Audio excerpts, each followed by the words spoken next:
ایک دن سرکار مسجد نبی میں تشریف لاتے ہیں تو آپ دیکھتے ہیں کہ ایک ستون کے ساتھ بڑا خوبصورت وجیح لمبے قد لمبی گردن موٹی آنکھوں والا ایک شخص بندھا ہوا ہے۔ آپ نے پوچھا صحابہ سے کہ یہ کون ہے؟ انہوں نے کہا آقا یہ یمن کا بادشاہ ثمامہ ہے۔ تو آپ نے فرمایا اس کو کیوں باندھا گیا ہے؟ تو انہوں نے کہا آقا باقی جتنی بھی اس کی فوج تھی، اس کے ساتھ جو لوگ تھے، ان کو تو ہم نے ان کا فیصلہ کر دیا ہے، یہ چونکہ بادشاہ تھا، ہم نے کہا بادشاہ کا فیصلہ آپ خود فرمائیں۔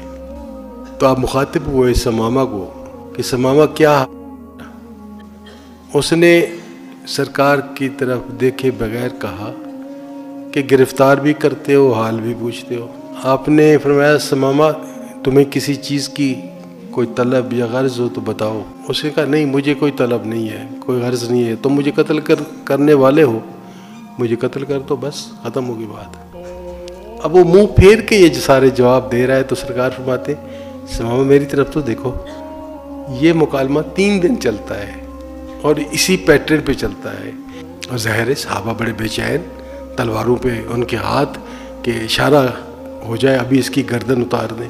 تیسرے دن جب آپ نے اسی طرح گفتگو کا آغاز کیا اور اس نے بھی وہ اسی طرح جواب دیے بغیر دیکھے ہوئے، تو آپ نے فرمایا ثمامہ چلیں آج سے تمہیں ہم آزاد کرتے ہیں۔ اس کو اپنے کانوں پر یقین نہ آیا کہ 3 دن سے بدتمیزی کر رہا ہوں، میں اس شخص سے کر رہا ہوں جس کے قبضے میں میری اس وقت جان ہے۔ اتنا مہربان، اتنا رحم، میں نے تو آج تک کوئی ایسا جنرل بھی نہیں دیکھا، کوئی بادشاہ نہیں دیکھا، کوئی شخص نہیں دیکھا جس کے ساتھ بدتمیزی کرو اس کے پاس طاقت بھی ہو اور وہ معاف کر دے۔ پہلے تو وہ سکتے میں چلا گیا نا کہ یہ ہوا کیا ہے۔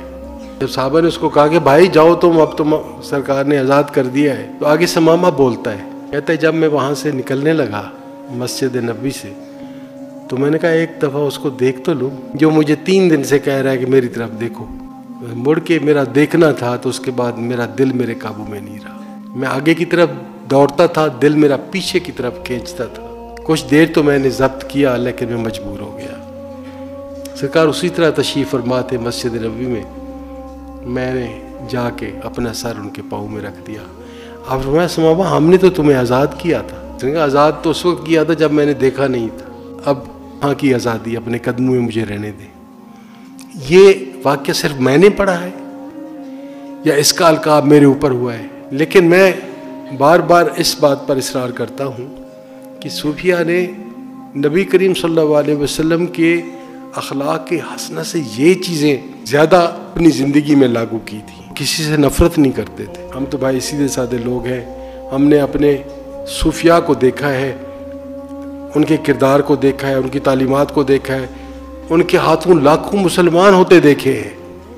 حضرت بابا فرید الدین مسعود گنج شکر رحمۃ اللہ علیہ گھر سے جب باہر آئے تو ایک شخص دیوار کے ساتھ اکیلا بیٹھا ہوا تھا، باقی دو ایک پرات میں کھا رہے تھے۔ آپ نے اس کی طرف دیکھا، فرمایا میاں تم کھانا کیوں نہیں کھا رہے؟ اس نے کہا حضور میں ہندو شودر ہوں، یہ مجھے کوئی بھی اپنے ساتھ کھلانے کے لیے تیار نہیں ہے۔ بابا صاحب نے فرمایا میاں اگر تم اجازت دو تو میں تمہارے ساتھ کھا لوں۔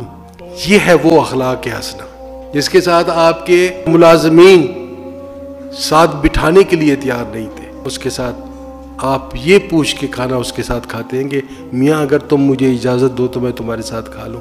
یہ اخلاق حسنہ کہاں چلا گیا؟